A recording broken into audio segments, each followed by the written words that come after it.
आज पर आप रखिए नजर में एंट्री ले ली है दमास का डील यहाँ पर इन्होंने अनाउंस किया है। करीब 2200 करोड़ से ज्यादा की डील उन्होंने अनाउंस की है, तो उसका तो फायदा मिला ही था, हमने देखा था। और अब ये जो यूके के साथ इन्होंने ट्रेड एग्रीमेंट कर लिया है, इसका भी फायदा हम देखेंगे कि ज्वेलरी स्टॉक्स को मिलेगा। हालांकि ये सारी ही खबरें ऑलरेडी फैक्टर इन है, हमें पता था कि इन तमाम सेक्टर्स को फायदा मिलेगा, इस वजह से इसको मैंने फंडा कैटेगरी में डाला है। अगर थोड़ी गिरावट भी आती है, जिस तरह का मार्केट का मूड और माहौल है, थोड़ा गिरावट भी आती है तो भी आप यहाँ पर एंट्री कर सकते हैं। अदरवाइज लॉन्ग टर्म पोटेंशियल जो है वो काफी अच्छी नजर आ रही है टाइटन के लिए, तो इस पर नजर रखिए आप। मैं यहाँ पर 6 महीने के लिए टारगेट आपको दे रही हूँ, 4000 का टारगेट लेकर आप यहाँ पर खरीदारी करके चल सकते हैं। और यहाँ पे खबर आ रही है कि KHPL में पहले चरण के तहत कंपनी कुछ 120 करोड़ निवेश करने वाली है, जिसकी वजह से इसमें काफी पॉजिटिविटी बनती हुई नजर आ रही है। साथ ही साथ अगर इसके हम वैल्यूएशंस भी देखें तो वहां पे पीयर के कंपैरिजन में थोड़ा बहुत अच्छा नजर आ रहा है, तो वहां से भी एक सपोर्ट आता हुआ नजर आ रहा है। अगर इसको चार्ट पे भी देखें तो हम देख रहे हैं कि फरवरी महीने से ही एक स्ट्रॉन्ग अपवर्ड स्लोपिंग चैनल में इंटैक्ट है और 5 बार अपने जो सपोर्ट चैनल है उस पे से बाउंस लेता हुआ दिख रहा है, और एट प्रेजेंट जहां पे ट्रेड कर रहा है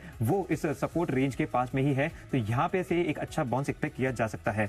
तो यहाँ पे आप खरीद के चल सकते हैं। टारगेट रखिए 430 का और स्टॉप लॉस रखिए 388 का, तो यहाँ पे जो है एक अच्छा रिस्क टू रिवॉर्ड रेशियो भी बनता हुआ नजर आता है। कंपनी को लगभग 563 करोड़ के अतिरिक्त ऑर्डर मिले हुए हैं 30 जून के बाद देखें तो, तब से अब तक यहाँ पे लगभग 560 करोड़ के ऑर्डर मिले, जिसके चलते कंपनी काफी फोकस में है। और ना सिर्फ इस महीने, इसके पहले वाले महीने में भी 3-4 महीने का अगर हम ट्रेंड देखें तो कंपनी को लगातार कोई ना कोई ऑर्डर मिलते जा रहे हैं, जिस लिहाज से स्टॉक कंटिन्यूस फोकस में है। काफी सारे ब्रोकरेज फर्म्स भी इसे कवर कर रहे हैं, तो वहां से भी एक पॉजिटिविटी आती हुई नजर आ रही है। खेद बन रहे कि यहाँ से शायद स्टॉक ऊपर की तरफ जा सकता है, क्योंकि 50 DA में नीचे की तरफ टिका हुआ है, तो यहाँ पे आप खरीद के चल सकते हैं। इन्वेस्टमेंट के लिहाज से तो थोड़ा लॉन्ग टर्म देखिए, टारगेट रखिए 460 का और स्टॉप लॉस रखना होगा 375 का। साथ जो ट्रेड यूके FTA के जो ट्रेड पर हस्ताक्षर हुए हैं वही खबर है, और उसके चलते textile, James and jewelleries, footwear कंपनियां अच्छी नजर आ रही है। मैं काफी कंफ्यूज थी इस पूरे स्पेस में, और भी काफी चुनिंदा कंपनियां हैं जो कि स्पेस में इनको फायदा मिल सकता है। अरविंद जैसी कंपनियों को भी यहाँ पे फायदा मिल सकता है, लेकिन वेस्टर्न लिविंग ज्यादा बेटर दिखाई दे रही थी, क्योंकि इस पूरे साल हमने देखा कि काफी एक रेंज में कारोबार हो रहा है इस कंपनी में।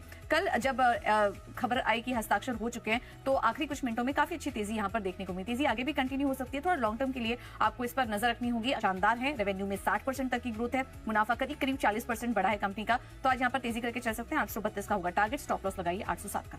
कि गूगल पे के साथ यहाँ पे कॉन्टेक्टलेस कार्ड बॉर्डर पेमेंट के लिए जो है करार किया हुआ है, जिसके चलते यहाँ पे स्टॉक काफी फोकस में रह सकता है। चार्ट पे भी देखे तो 175 का काफी अच्छा सपोर्ट बना हुआ है, जो कि पहले रेजिस्टेंस की तरह एक्ट कर रहा था, तो यहाँ से भी एक अच्छा उछाल आ सकता है, तो इस लिहाज से आप स्टॉक को खरीद सकते हैं। टारगेट रखिए 192 का और स्टॉप लॉस रखिए 170 का।